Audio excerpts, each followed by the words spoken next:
Good evening and welcome. I am Digvir Jayas, Vice President Research and International at the University of Manitoba. I would like to begin by acknowledging that the University of Manitoba is on the original lands of Anishinaabe, Cree, Oji-Cree, Dakota, and Dene peoples, and on the homeland of the Métis Nation. We respect the treaties that were made on these territories.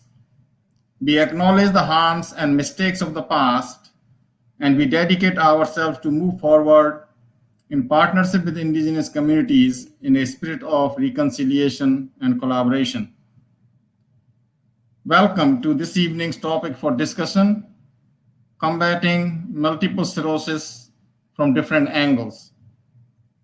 Tonight's multidisciplinary panel is made up of University of Manitoba physicians and scientists with diverse expertise in MS epidemiology, diagnosis, genomics, pathogenesis, treatment development, and safety.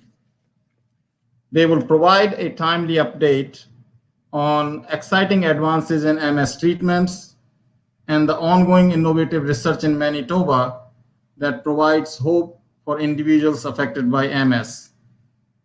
Our moderator this evening is Jessica MacPherson, the Senior Director of Community for the Prairie region at the MS Society of Canada. In this role, she works to connect the works of the MS Society with the MS community, local researchers, clinicians, and government, and to grow partnership to support the MS Society's work across Manitoba and Saskatchewan.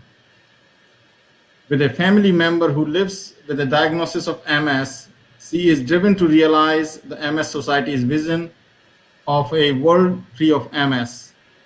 She was born and raised in Saskatchewan, where she still resides with her family. Jessica will introduce our panel for tonight. I'm certain you will keep them busy with many questions. They will be happy to share their knowledge. Thank you, Megwich, merci.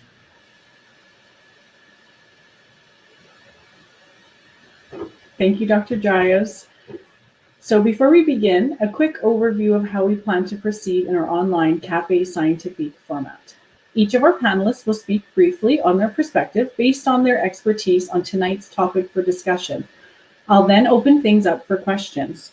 Questions can be posed via Slido, and you'll see the Slido address running at the bottom of your screen. So www.slido.com, #CafeMS. There's a link in the YouTube description in this feed you're watching and also on the screen throughout the discussion. You don't need to download software to use this application, just an internet browser and the discussion code. I'll be moderating questions from Slido, as well as the interactions with our panelists this evening. So that brings me to tonight's expert panel, and I can think of no better time to do that than in May during MS Awareness Month. So I'm pleased to introduce Drs. Ruth Ann Mary, Sahila Karimi, and Karina Kowalik. Dr. Ruth Ann Mary is a professor of medicine and community health sciences at the Rady Faculty of Health Sciences. She received her undergraduate degree in chemistry and her medical degree from Dalhousie University, both with distinction. She completed neurology training at McGill University, and this was followed by a fellowship in multiple sclerosis at the Cleveland Clinic, supported by the Sylvia Lowry Physician Fellowship Award from the National MS Society. Subsequently, she obtained a PhD in epidemiology from Case Western Reserve University, and presently she holds the Waugh Family Chair in Multiple Sclerosis and serves as the chair of the Medical Advisory Committee for the Multiple Sclerosis Society of Canada. Her research aims to understand the influence of comorbid factors, such as other chronic diseases, health behaviors, and critical illness on a range of multiple sclerosis-related health outcomes. And other areas of interest include etiologic factors for MS, patient-reported outcomes, and pediatric MS. I'd also like to introduce Dr. Sahila Karimi. And Dr. Karimi is a professor in the Department of Physiology and Pathophysiology, Rady Faculty of Health Sciences, and a neuroscientist with the Spinal Cord Research Center and the Children's Hospital Research Institute of Manitoba. Dr. Karimi directs an internationally recognized program in neural regeneration and stem cell research. Her research team has developed translationally oriented therapies for multiple sclerosis and spinal cord injury in collaboration with clinicians, scientists, and industry. Dr. Karimi also participates in leadership activities, including her role in the executive committees of the International Women in Multiple Sclerosis and the International Neurotrauma Society. Lastly, I'm pleased to introduce Dr. Karina Kowalik. And Dr. Kowalik is an assistant professor at the College of Pharmacy in the Rady Faculty of Health Sciences, having joined the University of Manitoba in 2019. Dr. Kowalik also holds an affiliated research position in the Department of Medical Epidemiology and Biostatistics at the Karolinska Institute in Stockholm, Sweden. Her research investigates psychiatric disorders and drug outcomes in those with multiple sclerosis, utilizing administrative data and genomic data. Okay, so for tonight, we're going to start with Dr. Mary. So Dr. Mary, please go ahead. Thanks so much for that introduction. I'm really happy to be able to talk to everyone today about this, although I'm unable to see your faces. So as was mentioned, this is MS month, and I'm showing you a map from the Atlas of MS, developed by the MS International Federation, which shows you that the prevalence or number of people affected per capita with MS varies quite widely worldwide. But you'll notice that Canada, in this sort of red region, is among one of the world regions with the highest prevalence of MS worldwide. And we know that there are about 90,000 individuals living with MS in Canada. So MS, and you'll hear more about this from Dr. Karimi, is an immune-mediated condition that affects the central nervous system. So that's the brain, the nerves to the eyes, and the spinal cord. Although it most often presents in individuals between the ages of 20 and 40 years, we now recognize that children can present with multiple sclerosis, as can older adults. And there's a pretty broad range of symptoms that can occur, so ranging from visual loss to numbness, tingling sensations, impaired bowel and bladder function, difficulty walking, and so on. My particular focus in multiple sclerosis has been on the epidemiology of the disease. So, and a lot of work at U of M has covered the spectrum of what this graphic is meant to illustrate. So we now recognize that MS occurs in individuals who are genetically susceptible. There are over 200 genes associated with the risk of MS, and that these genetically susceptible individuals get exposed to one or more environmental factors, such as smoking or obesity, and this triggers the biologic process which causes disease. Historically, we thought we would then see people with a first, what we call clinical event, which somebody has a classical symptom we recognize as MS, such as acute visual loss. But more recently have done work that indicates that actually people develop non-specific symptoms or a prodrome prior to MS. And so we recognize this as people have more healthcare encounters, and this rises quite a lot leading up to the first clinical event. And some of the symptoms that people appear to have during that prodromal period are things like pain, fatigue, and mood disturbance. Most of my work has actually really focused on what happens after the diagnosis of MS and why outcomes vary so much. So we know that there are some individuals who have a relatively mild course and others for whom things are quite severe. And a lot of the early attempts to try and understand that weren't very successful, focusing very specifically on first MS symptoms, how many symptoms people had and their severity. And I think this is in part because it was really not considering that people come to us with their own unique biology and their life history. So the events that make that person unique or their biography influence or the potential to influence outcomes. So we're not going to really talk much about all these today, but just factors such as genetics and social determinants of health, race and ethnicity, your health behaviors all have the potential to influence outcomes. My particular interest has been on coexisting health conditions or comorbidities. So these would be things like diabetes or high blood pressure in an individual with MS. And believe it or not, this slide that I'm showing you now encapsulates what we know after about a decade of work, which is if you have a comorbid condition at the time your first symptoms of MS develop, it will take you longer to get diagnosed, and that you are likely to have a more severe disability at diagnosis. Comorbidity is also associated with an increased risk of relapses and faster disability progression. We're still trying to understand how it may influence responses to treatment. We're very aware that it reduces quality of life and can increase mortality. Important questions that we don't know the answer to yet are the mechanisms for that. Dr. Karimi is going to talk more generally about some of the underlying mechanisms related to multiple sclerosis, including regeneration and repair kinds of issues. The other thing we don't understand but are working on is why do comorbid conditions occur in people with MS, and why are many of them more common in people with MS than people without MS? And Dr. Kowalek's work focuses on some aspects of this. So I'm going to pause there and hand off to my colleagues.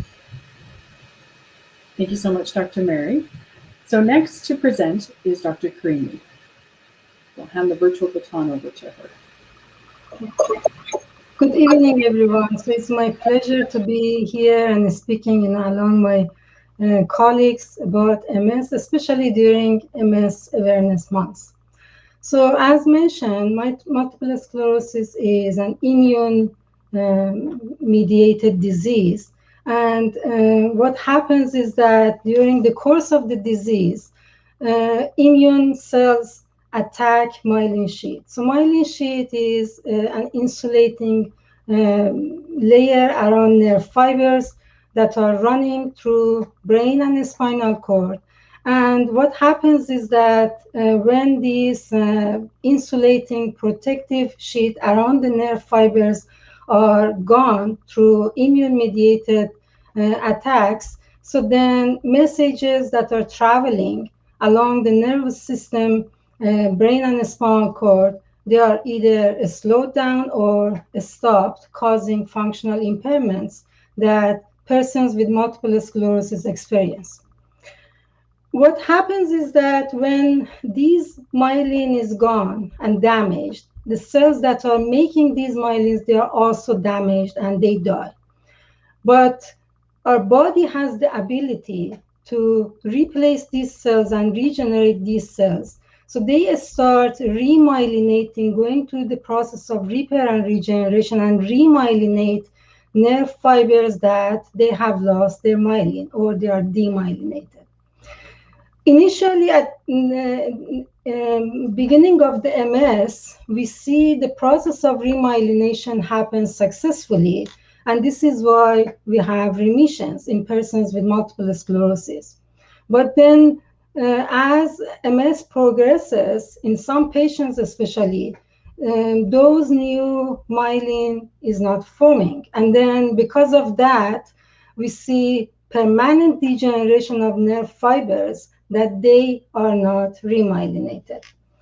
So when we look at, again, initial case of MS, so this is an inflammatory or immune-mediated disease. So we see during the attacks, especially relapses, we see rise in inflammation.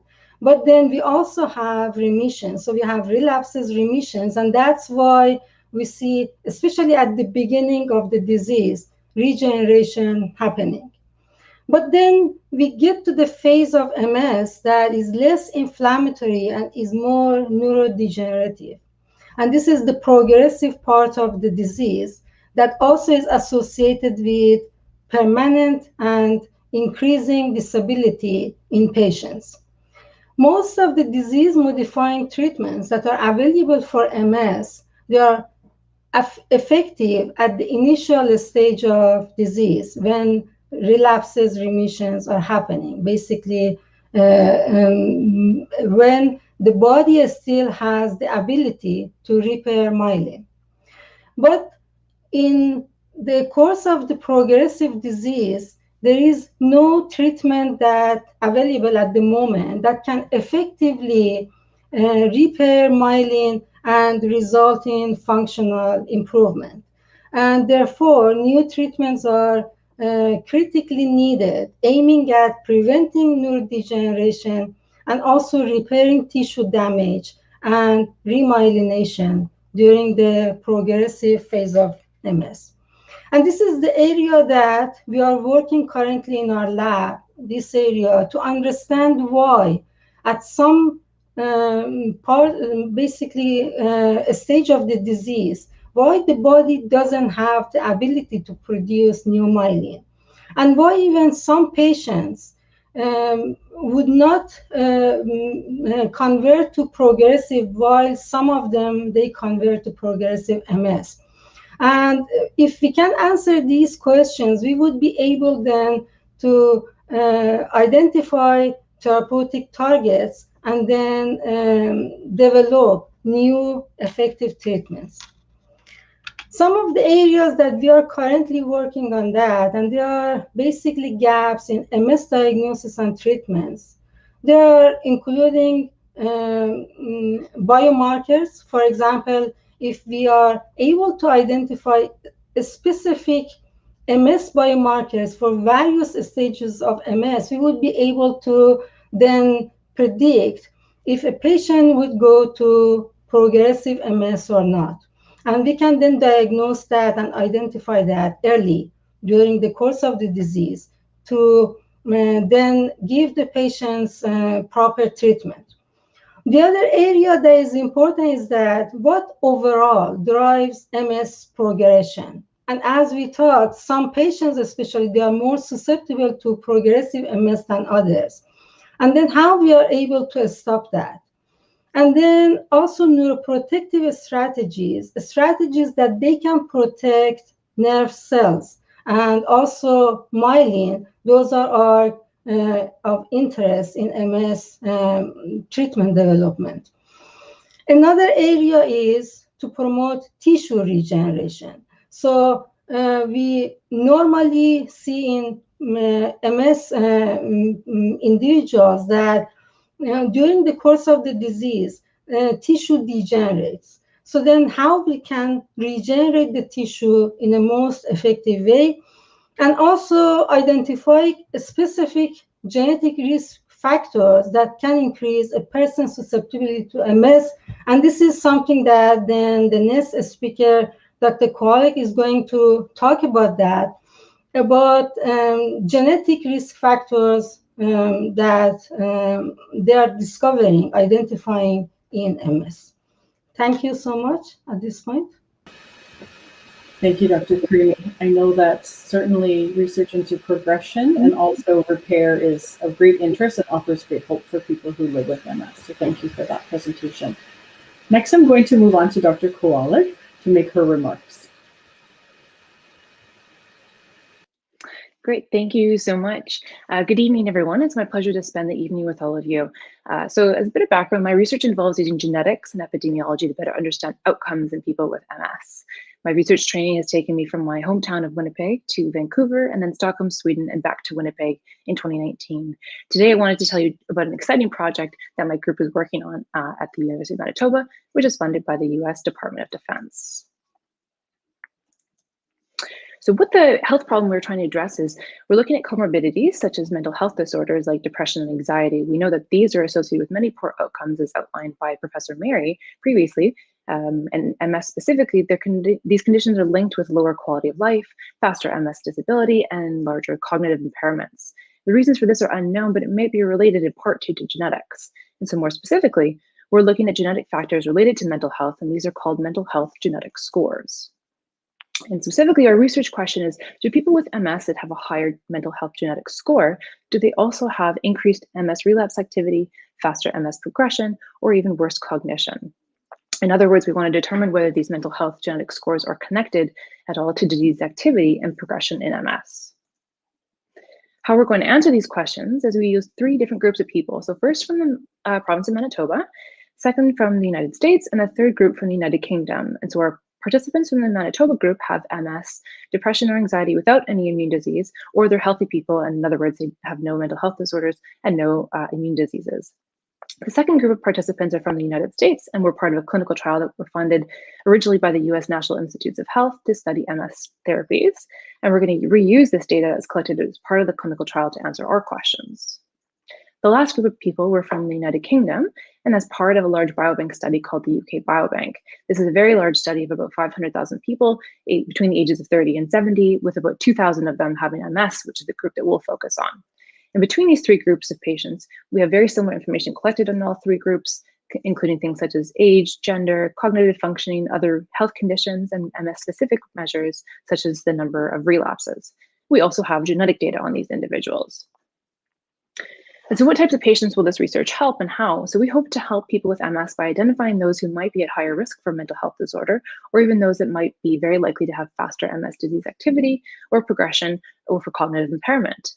The potential clinical applications are that by understanding if the mental health genetic scores are associated with a psych condition or with a poor outcome in MS, we could use these genetic scores as a clinical test in the future to improve the identification of mental health conditions or a poor outcome, which then in turn can lead to earlier treatment and improve health outcomes for those with MS. We also hope that this will further the knowledge of the high rate of mental health disorders in MS by setting a new source of information, which is genetics. In the long term, in the 6 to 10 year range, our findings could really support the use of using predictive factors for MS disease activity and progression for more precise treatment decisions. If you could just throw up my slide there, please. And so this is sort of, in the long run, essentially what the genetic risk stratification project would look like. And so you start essentially with a population screen. So maybe this is everyone with MS. And so you might be able to break them down into, say, individuals that are over 40 and less than 40. And then from there, you can then take a saliva sample. And then from saliva, what we can get is we can extract DNA. And then from someone's DNA, we can do what's called genotyping. And from what genotyping is it basically gives us the code of certain regions of DNA that we can then put together into this mental health genetic score.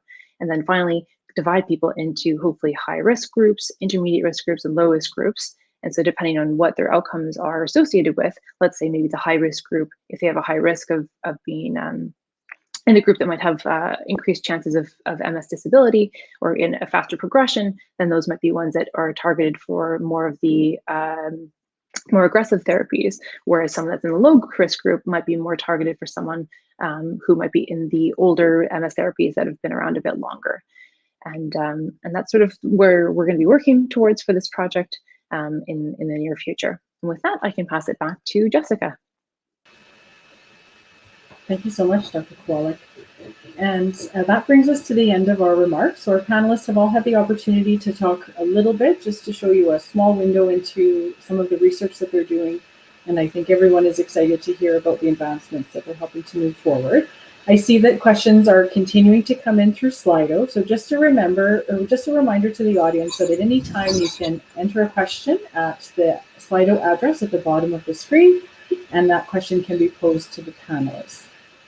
So we'll give a few minutes to have a number of questions continue to come in, and maybe we'll get started with Dr. Mary. Dr. Mary, I think this question is often asked, but maybe you can talk a little bit about whether or not MS can be prevented.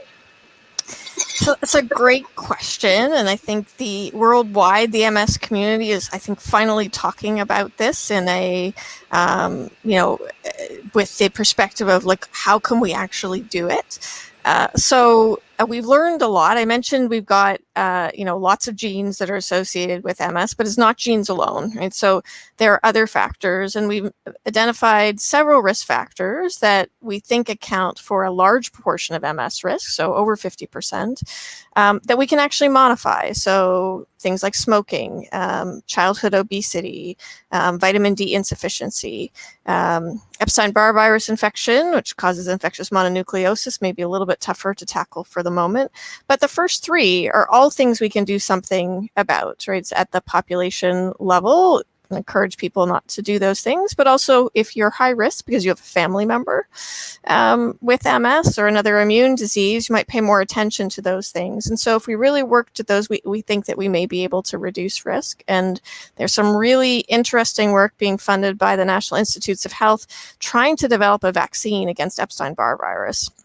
And given that nearly every adult with MS has been exposed to Epstein-Barr virus, the tantalizing possibility that if we were to prevent that infection, that we might be able to reduce the risk of MS, I think is great. There's a lot of things to figure out between now and then, but I do think we've learned enough about things that we can change that it's important for us to talk about it and put a plan together to test out whether we can do it. Thank you so much. Lots of hope for the future. So the next question I see is directed to Dr. Cramy. How can damaged myelin be regenerated in MS lesions?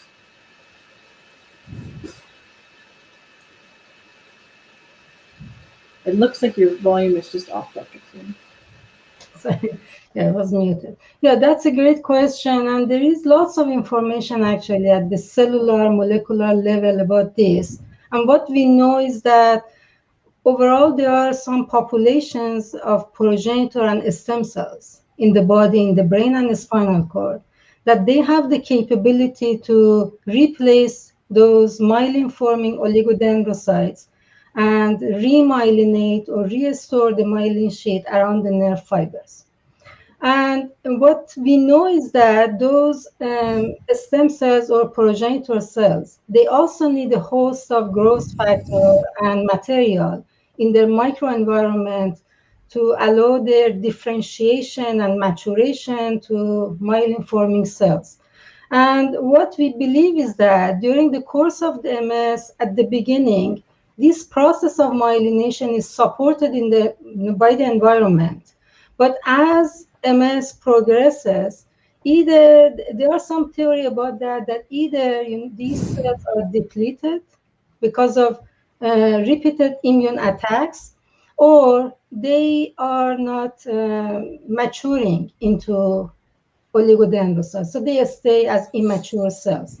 And for normal myelin to regenerate again, we need maturation of those cells. So what we are at the moment, we are studying in our research group is that how the process of myelin regeneration is supported within the central nervous system, and how changes in the environment, especially inhibitory changes in the environment, they are then preventing myelin formation. And we think that is the basically answer to progressive MS, is that how we can keep these stem cells or progenitor cells to survive during immune attack in MS, to be able then to foster regeneration and repair. Thank you so much. Next question for Dr. Kowalik. There are an increasing array of therapies available for MS, and all come with their risks and benefits. And I think certainly those medications have changed the face of what living with MS looks like now versus 20 years ago. What is being done to predict who should take certain medications and who will suffer side effects, or who may suffer side effects? Great, thank you for that question.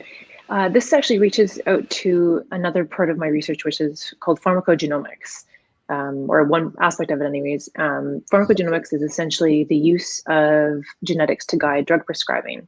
And so what this means is, let's say if someone has an adverse drug reaction, or also known as a side effect, for example, liver injury used to be very common with some of the older medications, the interferon betas.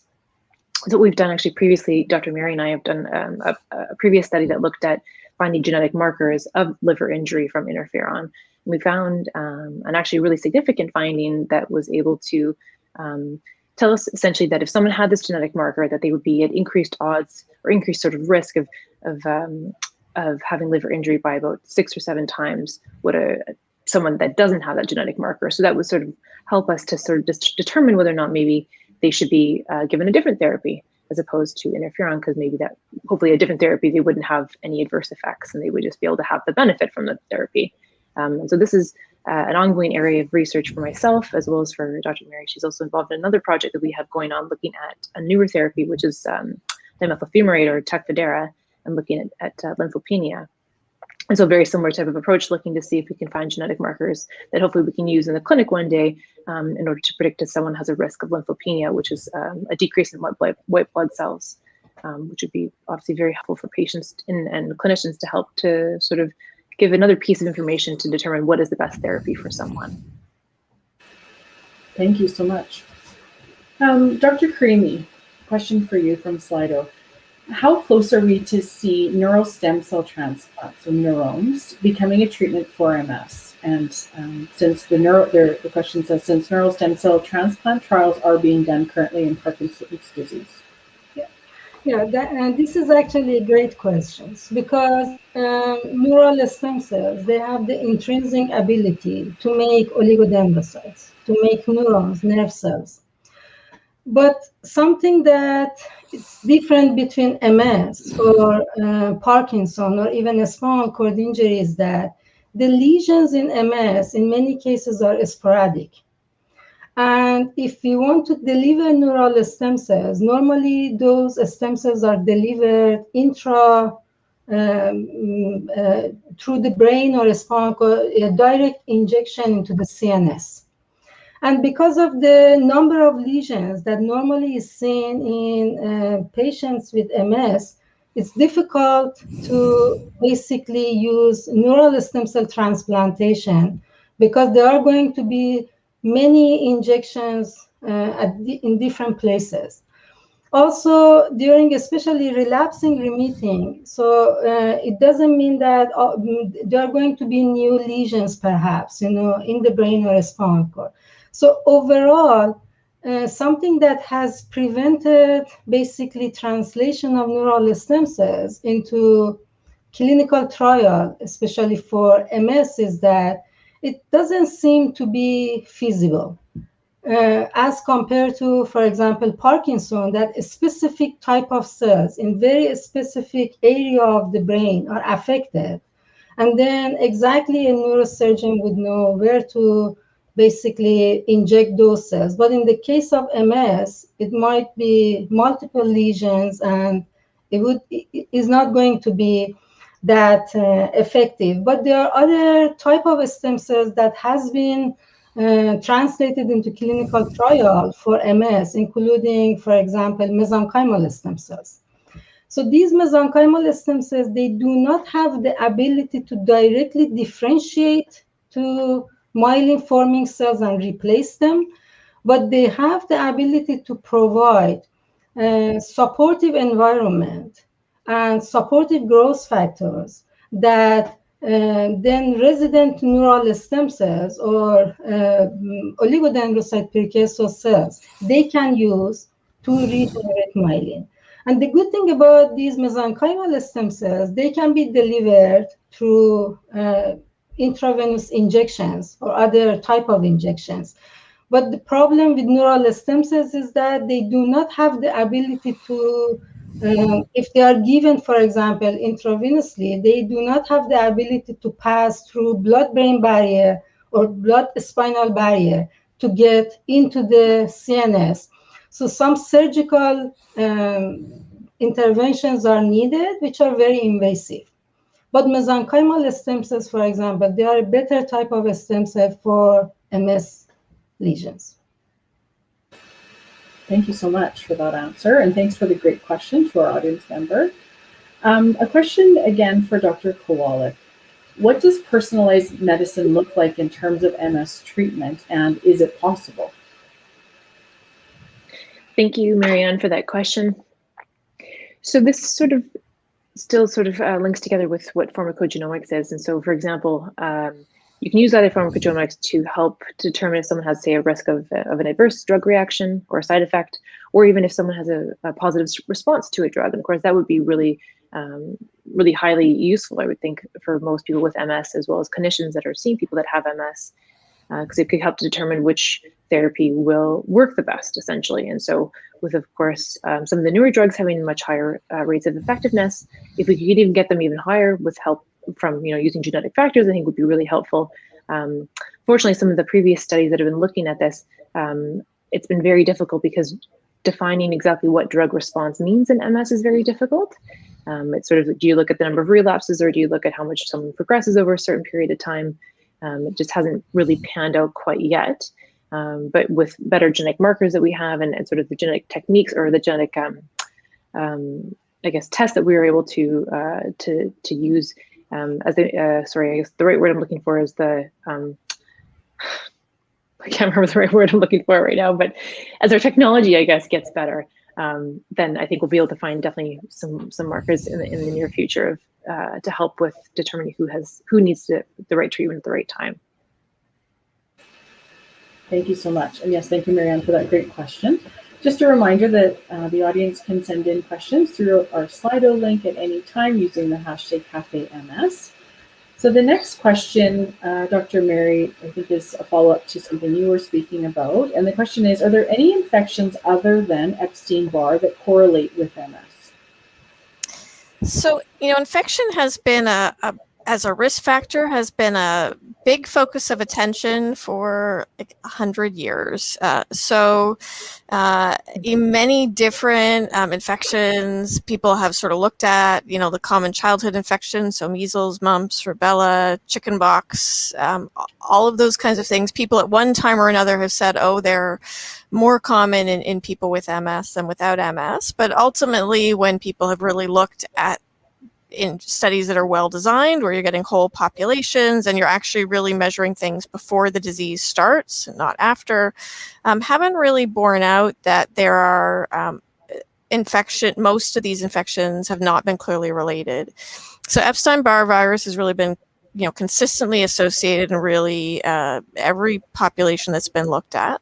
There are a couple of other viruses in the same family, in the herpes family, where there's actually been a suggestion that infection with those might be protective in some way in people who've had Epstein-Barr virus. And so that highlights some of the complexity of MS and why it's been hard to figure out the combination of factors, is because we see interaction. So whether something is a risk factor for you may depend on whether you've been exposed to another factor. So Epstein-Barr virus is particularly important in people with a particular genetic background, but not in others, who don't have that particular genetic variant.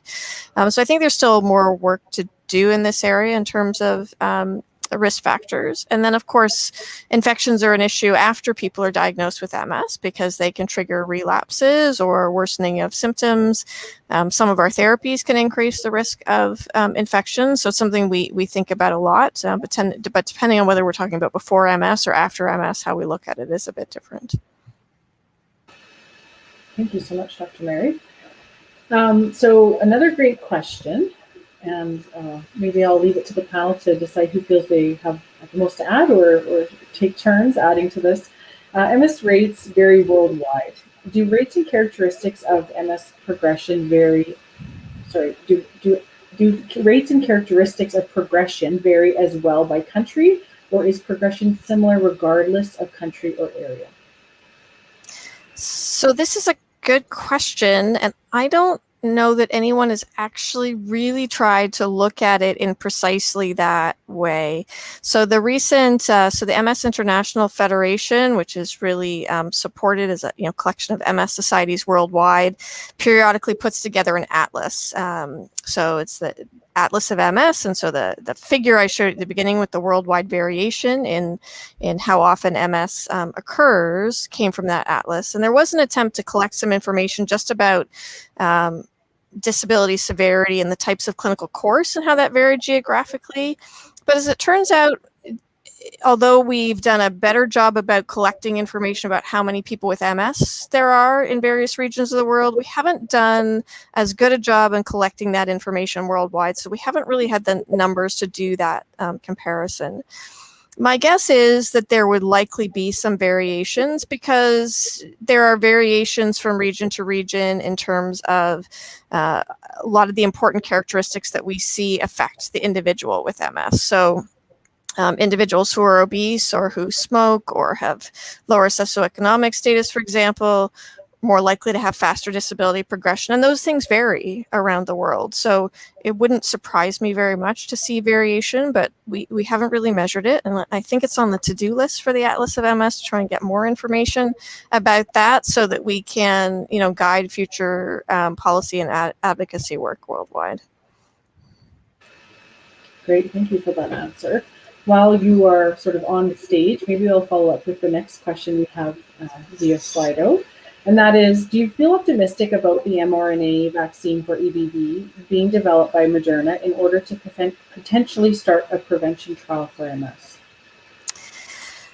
Well, I think I mentioned earlier there's been, even before sort of more recent work looking at mRNA platforms, there's been a real interest in looking at EBV vaccine. And so I think it's a very tantalizing possibility because EBV infection seems to play an important role in MS risk. Now, it's not as straightforward as it might sound, like get the vaccine, block that, and then maybe no risk of MS, and that there's more than one what we call serotype, so variant of EBV infection. So you'd want to make sure that you really covered all of them and that you didn't change the distribution and maybe just have people exposed to a different kind of variant. And most of us, by which I mean about 95% of adults, have been exposed to EBV, and parts of that virus are like integrated into the human genome. And so there are some theoretical reasons people wonder if we might cause other problems if we were to block our exposure to that vaccine. But I think if we can develop it, there are many of us who would be interested in seeing what that means in terms of prevention. And there are some patient populations where we could get some initial idea of safety where the premium on preventing EBV infection is even higher. So individuals who have things like transplants where we need to prevent where EBV infection after getting transplant is a big issue and can contribute to things like graft versus host disease. Those are patient populations where it would be very reasonable, because there's a very high risk for problem for them, to consider looking at what the risks are in terms of some of these other potential uncertainties, as opposed to giving it to a group of people who at the time that we start the study are completely healthy. So just like we've been talking in our current world balance is all about risk and benefit balance. So I think it's very exciting and we're keeping a close eye on it. And I'm crossing my fingers, because I think it would be amazing if it turned out to actually, prevent and be a safe thing to do, could change the world. Thank you so much, and thanks for that great question, Jacob. Maybe moving to Dr. Karimi, are there any available neuroregenerative drugs for MS? Yeah, so especially in recent years, there have been some development in drugs that they can promote remyelination, and some of them, they also have some immune modulatory nature. So I don't want to go into any specific drugs. Perhaps, Dr. Mary can actually comment more, if any of those drugs are currently actually used for clinical management of MS. But essentially, those drugs are targeting some of the molecules, inhibitory molecules, that are preventing remyelination. And some of those drugs are also simple ones, for example, like biotin, that it's a vitamin B coenzyme that basically promotes synthesis of fatty acids. That is essential for myelination, because myelin is a structure that 80% of myelin is fat. So during the process of remyelination, lipid biosynthesis is also a very important aspect of remyelination. And that's why, with the diet, there has to be always, consultation with physicians to make sure that a diet wouldn't impact the process of repair also during the course of the disease. But there are few actually drugs, for example, fingolimod or siponimod, those drugs that are available. But maybe Dr. Mary actually can comment on that more, if some of them are being used in. Yeah, so So I think in terms of, things like fingolimod, predominantly their, clinical effect is related to their immunomodulatory effects. Biotin, was of great interest. There was a phase 3 clinical trial which was unsuccessful recently, so that was disappointing because it was a relatively simple thing that people could take potentially.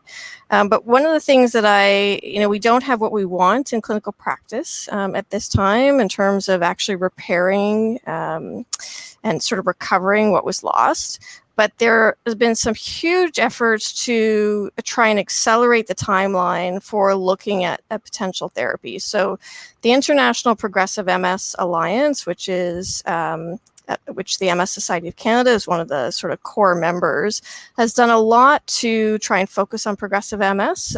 So many people, with progressive MS, they see new therapies developing for relapsing remitting MS can feel left behind because we don't have the therapies that do the repair that we want.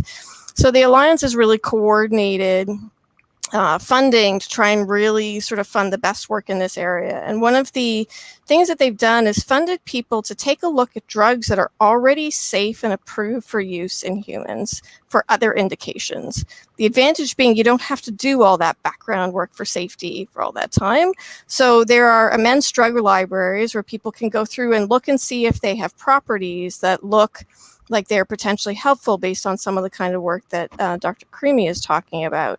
And so you can then take some of those that look based on sort of theoretical models that look helpful, then start doing some of the animal cellular kind of work, identify candidates, and then try and look at the ones that look most helpful and then try and actually look at them in people with MS. And so that can potentially accelerate the timeline by decades. And so that's a really big effort to try and move things forward. And so there are already some therapies that are well known in the world that we're starting to look at for some of these kinds of things. So metformin is a commonly used medication for diabetes, which may have some benefits in terms of those oligodendrocytes that Dr. Creamy was talking about earlier that pay attention to myelin. So there's starting to be some proof of concept studies testing those in people with MS. So I think we're going to hear a lot more. So certainly we're going to try things and they're not going to work because we know that. But I think that we have a lot of potential candidates that we're going to be looking at. And so I think we're at a time that it is really hopeful that we will move things forward in terms of having some tools that we can use in the clinic in the future. And I also wanted to kind of make a couple of more comments is that even at the cellular molecular levels and experimental models, for example, my own research team, we are looking at some therapeutic targets that they are already, those drugs are FDA approved. So they are safe basically to be used in human. And those drugs, treatments, we have identified them based on our studies, looking at pathogenesis of MS and some of the mechanisms that are underlying demyelination and myelin repair. But those are still at the level of experimental, basically research. But then when we have more proof of concept that those drugs, they can be directed towards remyelination and regeneration. So then the next step is to basically test them in clinical setting. But there are lots of development and emerging actually therapeutic targets in experimental model, in animal model. So the future is going to be bright. So there is hope because the research is ongoing, but it takes, of course, some time because we have to look at different aspects of these experimental treatments in animal models first before we want to test them in persons with MS. But there is lots of research going on globally and even in Manitoba. So very close to home. So we are working on some of these treatment strategies. Great, thank you so much for those great answers. So I just want to build a little bit talking about repair, and I think that we talked about therapies and medications to help with repair, remyelination. I wonder if Dr. Mary or Dr. Creamy, one of you can speak about the role of exercise in remyelination. Does it have a role? Can it help? As people hear more about both medications that help with MS, but also wellness strategies that support life with MS. Yeah, I can start, my comments, and Dr. Mary can add to that. Exercise, it has been actually studied at the cellular and molecular levels in experimental models. And in addition to its overall kind of, advantage on well-being, so it is confirmed that it can actually promote remyelination, promote regeneration of those damaged oligodendrocytes, because with exercise, there is a boost and increase in the level of growth factors that are essential even for axon regeneration. Axons are those nerve fibers that are damaged sometimes during the progressive phase of MS or even, earlier. So exercise overall is beneficial because that would basically activate some of the mechanisms within the body that they can then help with the healing process and regeneration process.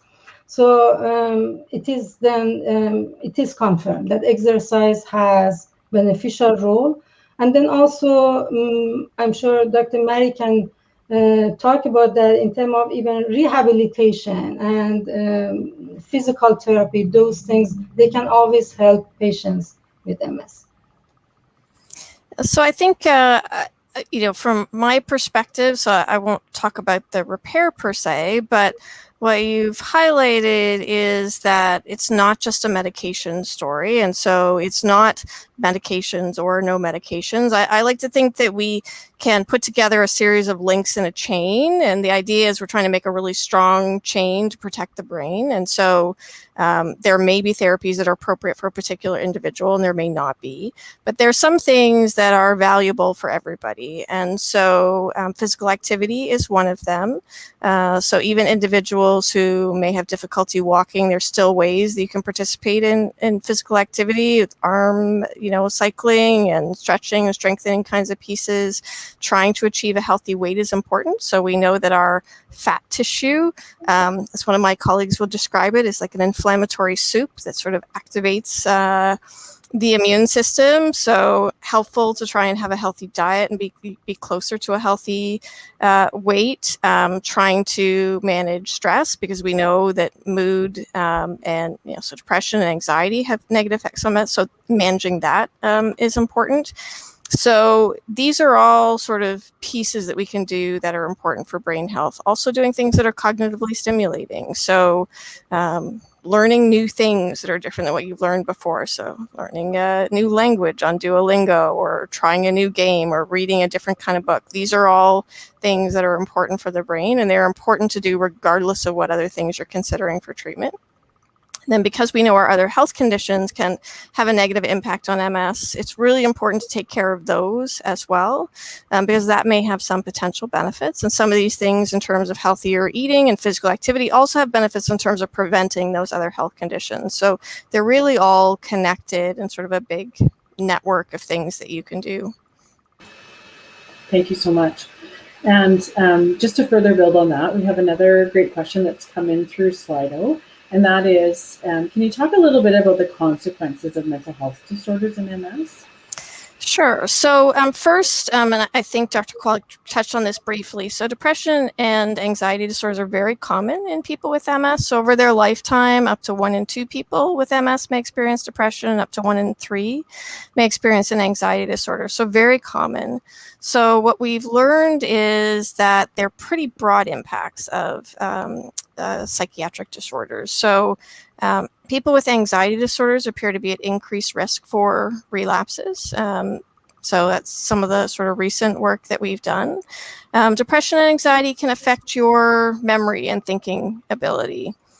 So people may not learn as well, may not remember as well, may not handle information as well. So the speed at which I'm talking may be harder to manage. And that appears to, if you have persistent symptoms of depression and anxiety, then your cognitive function may decline faster over time. We've also seen that people with depression appear to have faster worsening of their disability over time. And then a really important one is quality of life. So in some work that was done by Dr. Lindsay Berrigan, who is in Nova Scotia, she found that the magnitude of the impact of depression on the quality of life of someone with MS is almost as great as disability, suggesting that if we could just effectively identify and treat depression, that we could improve someone's quality of life dramatically. And so the impacts are really almost everywhere you look, and so really merit consciously looking for them and treating them and giving people different choices for treatment that fit with what they feel they need and are comfortable with doing. Thank you so much. Any follow-up, Dr. Kowalik, to that answer? Yeah, so I think that that what Professor Mary was saying about identification of these conditions earlier on would be, of course, really beneficial if we can prevent any of the sort of long-term sequelae or consequences of the mental health conditions. So, for example, if we were able to find with the study that I mentioned earlier on that, let's say people that are at high risk for developing depression or anxiety have a high burden of these genetic markers for these conditions, this might be something that we could test, in the future. Let's say right when someone, is diagnosed with MS, so it gives us an idea that, not necessarily that, put them on an antidepressant or something like that, but could be targeted to maybe just be followed up more often by a psychiatrist or followed up by, more regularly by a psychotherapist or something like that instead, or a counselor or something like that, know that they have a higher risk or they're in the higher risk group. And so I think that's something that could be beneficial in the future. And looking at something like genetics, where you only have to test it once, it's not like something like something you have to be tested on a regular basis. It's not like your blood work, which changes minute by minute. Your genetics are sort of set at birth and don't change, at least from what we know. So it would be something beneficial to test it once, early on in life, and have kind of be able to carry around almost like a genetics passport or something like that in the near or probably distant future. Thank you. Thanks so much. Just a reminder to all the viewers, if you have a question, you're welcome to pose it through Slido, and you see that address at the bottom of the screen. So another good question that has come in through Slido. I've heard that transplanting a oligodendrocyte progenitor cells, that is a tongue twister as part of the question, could be a potential avenue to look into for MS. What are your thoughts on this? And do you think this could be more easily achieved than neural stem cell transplant and why? So Dr. Cremiel, I would let you follow up on that question. Yeah, sure. So in terms of oligodendrocyte precursor cells, the same principle applies as, we talked about neural stem cells. Because these cells, again, their ability to pass blood-brain barrier or blood-spinal barrier is very low. Even we have tried that, for example, in our own research, not necessarily for multiple sclerosis, but for spinal cord injury, because another division in our research is looking at stem cell transplantation in a spinal cord injury.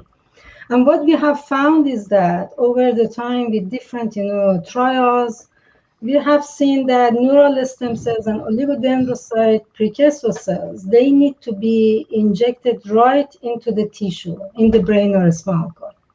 Because their ability, as we talked, to pass through kind of, these barriers to get into the CNS through non-invasive type of interventions is really low. So, and because of that, again, these two cell sources, they haven't been, as far as I know, they haven't been translated into clinical trials, while we have, for example, a spinal cord injury clinical trials that they are using neural stem cells or oligodendrocyte precursor cells or Parkinson or others, but not for MS because of its basically feasibility.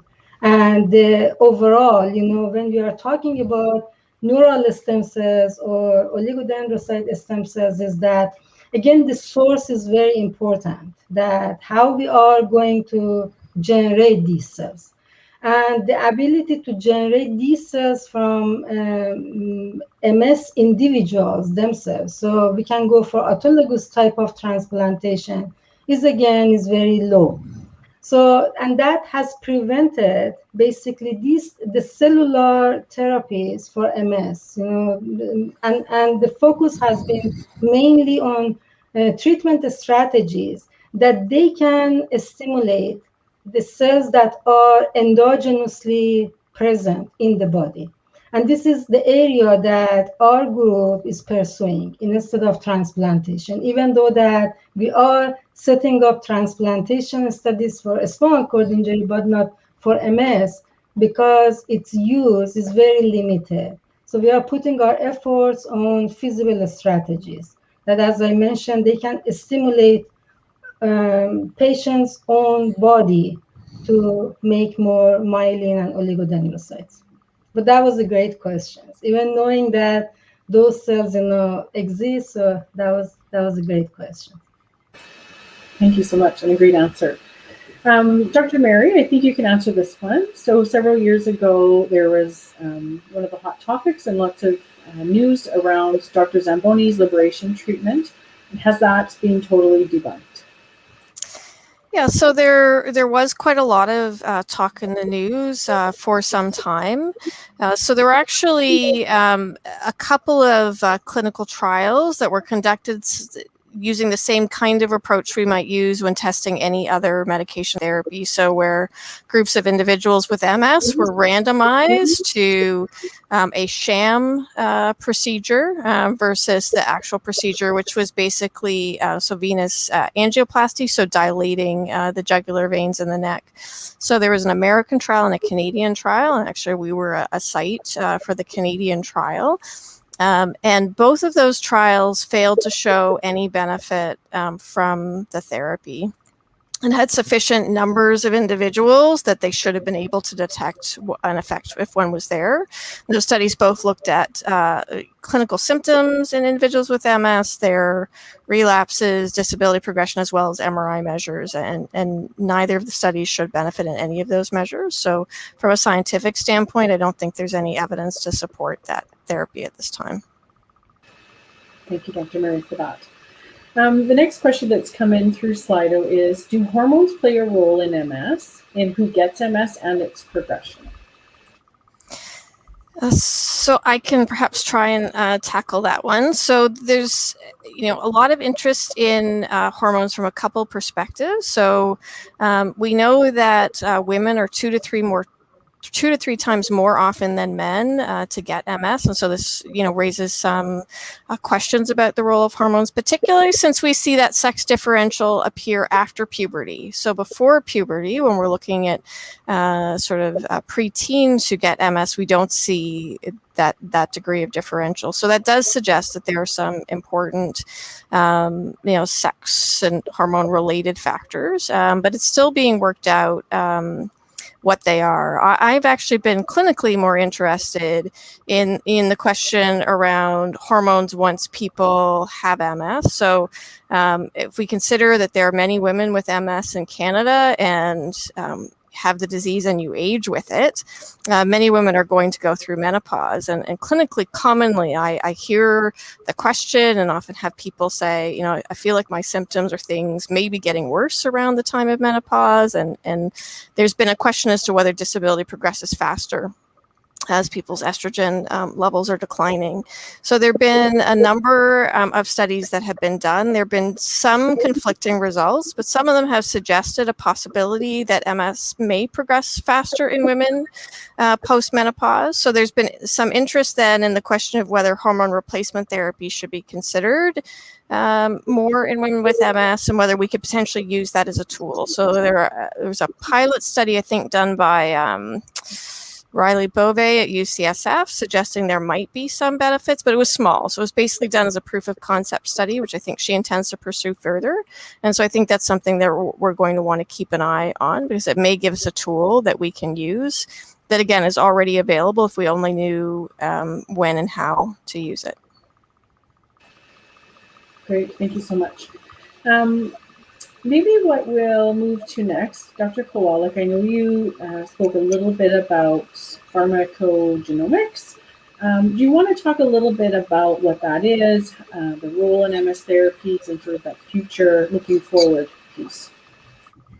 Sure, thank you. So what pharmacogenomics is, like I was mentioning earlier, is essentially using someone's genetic material to guide drug prescribing. And so the two ways you can do this either is to look at someone's, say, risk of a side effect or an adverse reaction.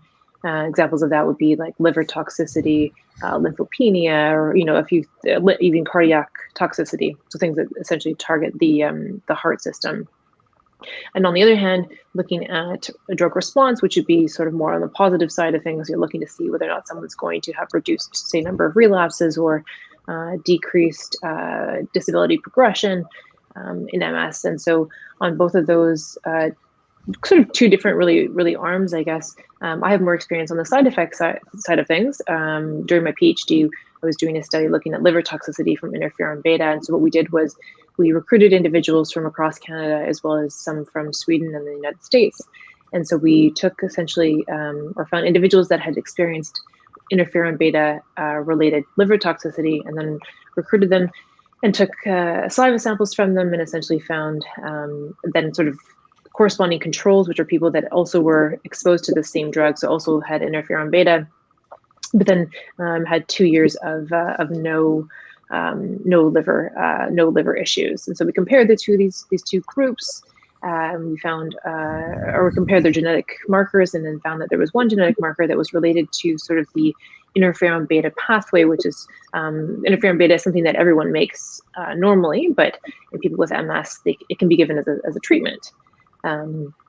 And so we found this marker was associated with this, or affiliated, I guess, with this pathway, which sort of gives further idea that it was somehow in individuals that experienced liver toxicity, this pathway was somehow sort of going into disarray for some reason, and somehow connecting into the liver, which we still aren't entirely sure exactly how it does that, but I know some other groups that are working on that right now. And like I was saying, we're trying to extend this now into some of the more relevant therapies, which are, for example, Tecfidera, or dimethyl fumarate is the other name for it. And looking at lymphopenia, which of course is definitely worrisome for someone with MS, because of course, if you experience lymphopenia, one of the biggest things that happens is you're taken off the drug. If the lymphopenia is bad enough, it can also put you at increased risk for PML, which is progressive multifocal leukoencephalopathy, which is a sort of scary brain disease of a virus that becomes reactivated on certain therapies anyways. And so if we're able to really predict who might experience this, would be very beneficial for people. Just gives them a bit more information, and can either, if they don't have, say, a genetic marker associated with these outcomes, it just gives them peace of mind that when they take these therapies, it's just one less thing that they have to worry about. And so that's sort of on the side effect side of things. And then on the drug response, like I was saying, improving the MS relapse rates, or reducing progression by figuring out who might most benefit from some of the therapies, depending on their genetic makeup, is something that we are currently working towards with our research. Great, very exciting. We'll look forward to hearing more about that in the future. Dr. Mary, I know that a large focus of research that you do is about comorbid conditions and MS. So I wonder if you can just walk us through what are the most common conditions, and what can people do to prevent developing comorbid conditions along with their MS? Sure. So if we look at even at the time of diagnosis, the most common comorbid conditions in people with MS are depression, anxiety disorders, high blood pressure, high cholesterol, and chronic lung diseases, so particularly asthma at younger ages. So irritable bowel syndrome is also common. People often ask me whether other immune-mediated diseases are more common in MS. So although at some time or other somebody has suggested that almost all of the immune-mediated diseases are more common in people with MS, it's actually only a subset. So psoriasis, for example, uveitis, which involves the eye, and another skin condition, so bullous pemphigoid, for example, an inflammatory bowel disease. So in terms of prevention, so some of the immune-mediated ones is a bit tougher, but if we look at things like high blood pressure, high cholesterol, diabetes, for example, some of the things we talked about earlier. So, eating a heart healthy diet, regular physical activity, trying to achieve a healthy weight, not smoking, alcohol consumption in moderation are all things that can be helpful in terms of limiting our risk of comorbid conditions. And it turns out all of those things are good for your MS, probably separately too. So you get 2 for 1. Great, thank you so much. What happens, and I'll leave this to Dr. Mary if you want to follow up, or one of our other panelists. What happens if MS remains untreated? So this is going to vary with the individual, and this is actually part of why I was sort of interested in studying factors that influenced outcomes. So some individuals have, relatively mild disease, and at 80 will look very well even if they aren't treated. But for other individuals, there will be sort of consequences of recurrent relapses and accumulation of symptoms, so pain and fatigue, as well as disability. So that can be physical impairments, so difficulty walking, cognitive impairments, so that people develop difficulty with thinking that might impair the ability to remain employed or take care of yourself. The big challenge is that, when we meet you at the time of diagnosis, we can't necessarily tell who you are. And so we need to think about treatment on the basis of what we know are the averages, which is that most people with MS are going to accumulate some problems over time. And the problem that we've been talking about today, which is we don't yet have effective therapies to regenerate or repair. So if I did, then we could just wait and see what happened, whether you're somebody who's naturally going to do really well, or you're in the group where most people are, where there are going to be some consequences, and then deal with them at the time. So we really need to take that preventive approach. So for me, I think about it as, so we have all the healthy things we can do in terms of exercise and physical activity we can do anyway. And then, we can look at our disease modifying therapies as the same kind of investment you get if you have high blood pressure. Most people with high blood pressure don't feel unwell, but over time damage occurs, and you can suffer your heart attack or stroke often many years after your initial diagnosis of high blood pressure. So you're taking a medication and making behavior changes now so that 20 years from now the bad thing doesn't happen. So I think about the sort of disease modifying therapies the same way with MS, as well as we're making an investment in the future because we can't tell what the outcome is going to be. And so we can take the opportunity to use the tools we have to minimize the risks. And the data we have available now tells us that on average, people do better if we can treat them than if we don't.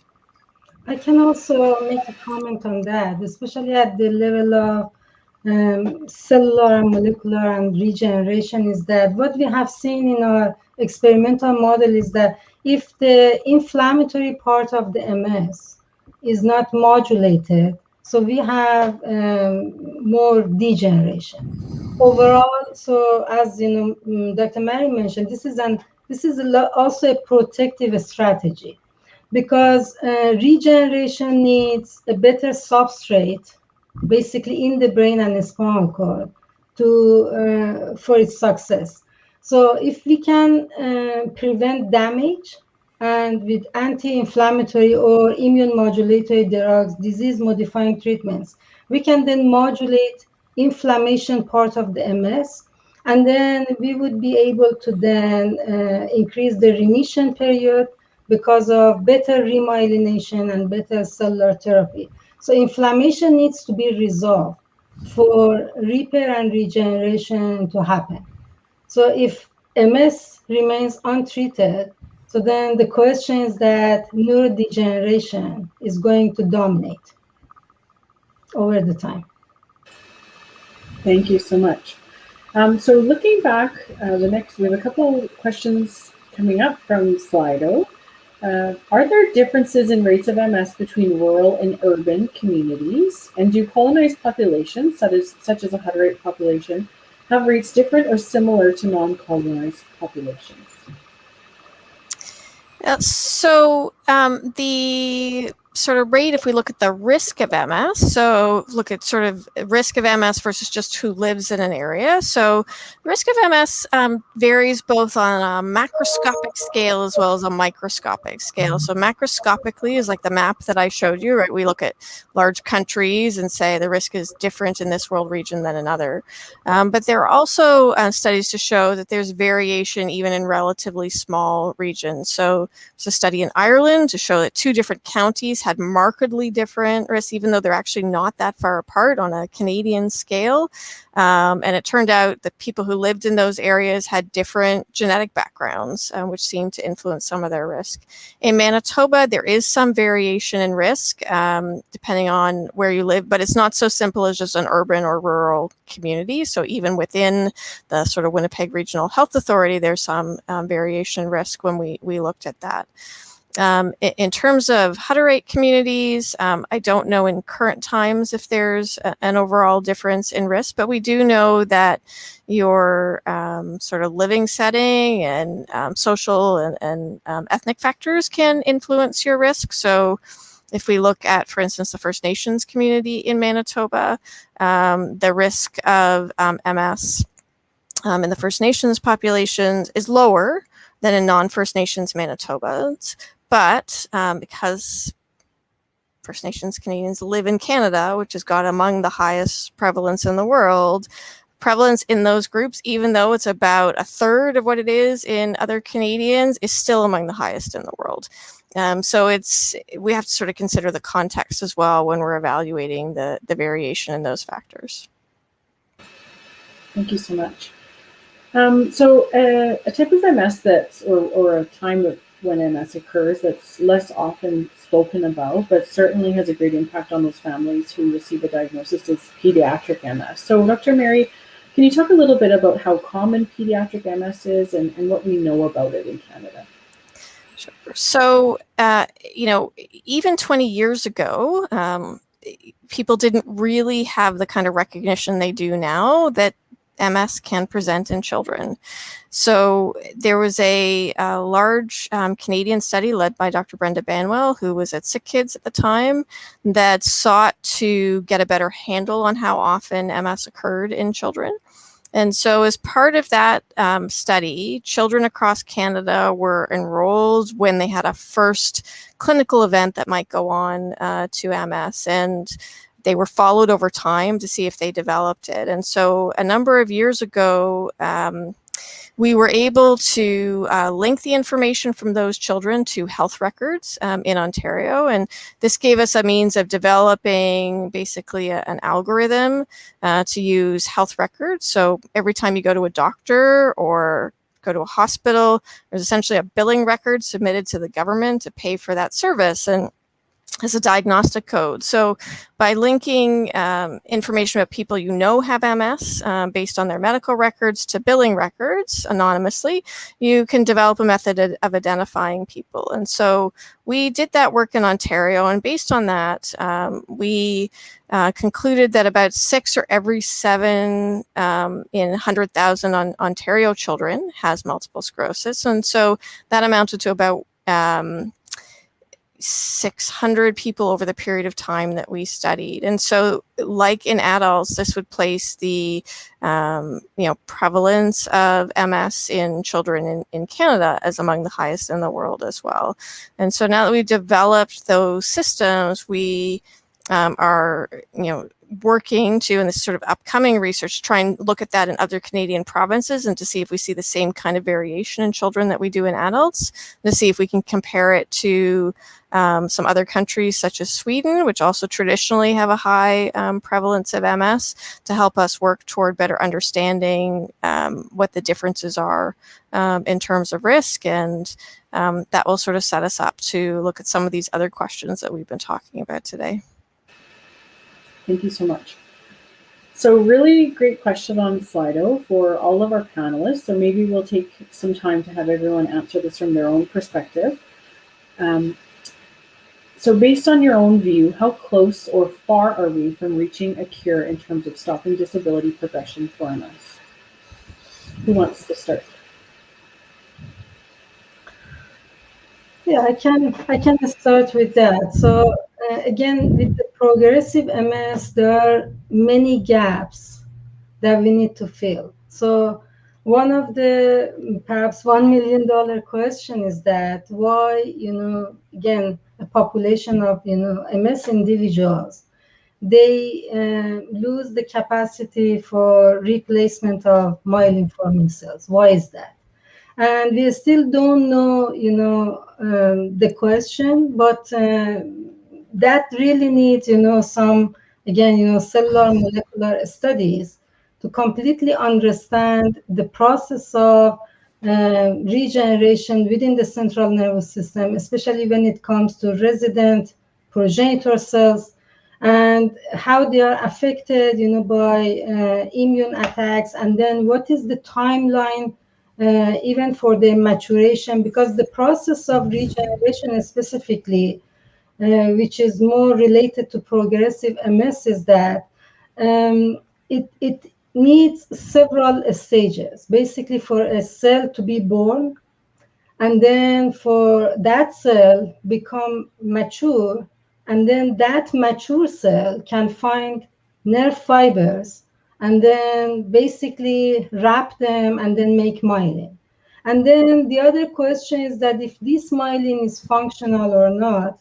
And overall, what happens is that if demyelination is prolonged, so what is next is loss of those nerve fibers. And nerve fibers, when they are lost, is really hard to regenerate them.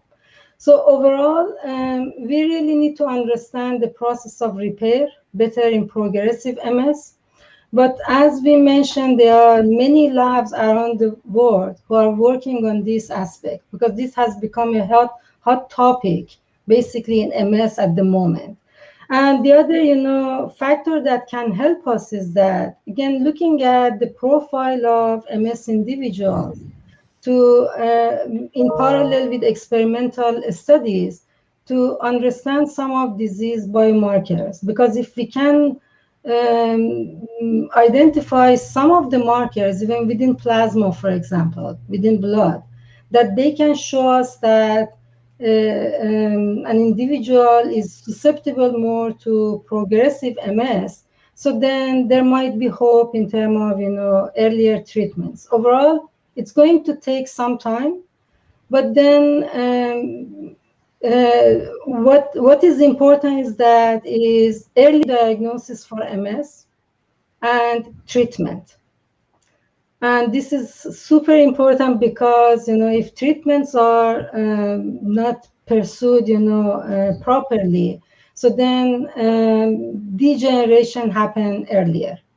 And as we talked, when cells within the central nervous system are degenerating and damaged, they are much different than our skin or other parts of body, because they are permanently gone. And it's really hard to replace them. But then in terms of the clinical aspects, so perhaps Dr. Mary can talk about that.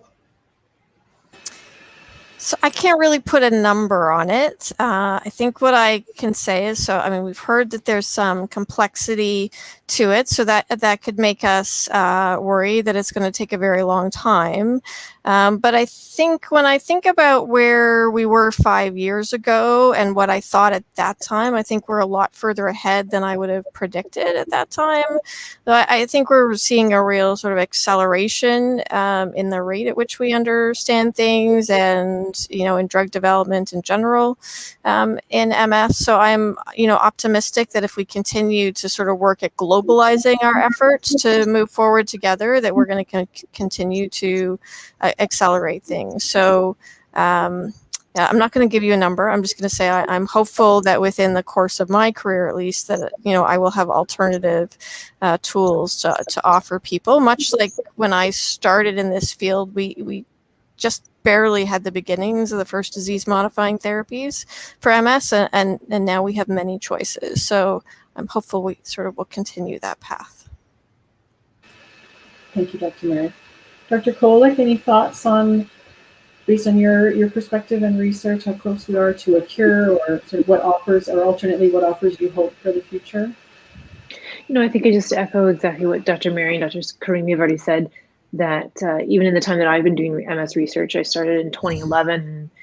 Even since then, when I first started in 2011, I think there was 1 or 2 therapies available, and by the time I graduated, 3 or 4 years later, there was 10 plus different therapies possible. So that's definitely seen a big boom in terms of finding ways of stopping or slowing down the disability. I think finding ways, or alternative ways, and like Dr. Mary was saying, that having more global collaborations and working with people from different parts of the world can certainly help move these advances faster. I think will benefit everyone, and I think that's obviously, as noted, by if everyone works together. Like for example, with the COVID vaccine, we can achieve quite a bit more than working in silos. So I think working together on different groups and trying to answer different questions is really important. Thank you so much. So we're nearing the end of our time. We have one more question, Dr. Polik, and since you sort of ended, I'll let you answer this one from Slido. Will we ever have a genetic test for MS? Yeah, that's a good question. So I think that, at the end of the day, it's likely we already know that the genetics plays a role in MS and susceptibility to MS. However, it doesn't seem like it's ever going to be the end all be all, but at this point anyways. And it'll always be a question of what risk does your genetics confer in connection with what is your environment doing to you sort of in the time frame up until you're diagnosed. Excuse me.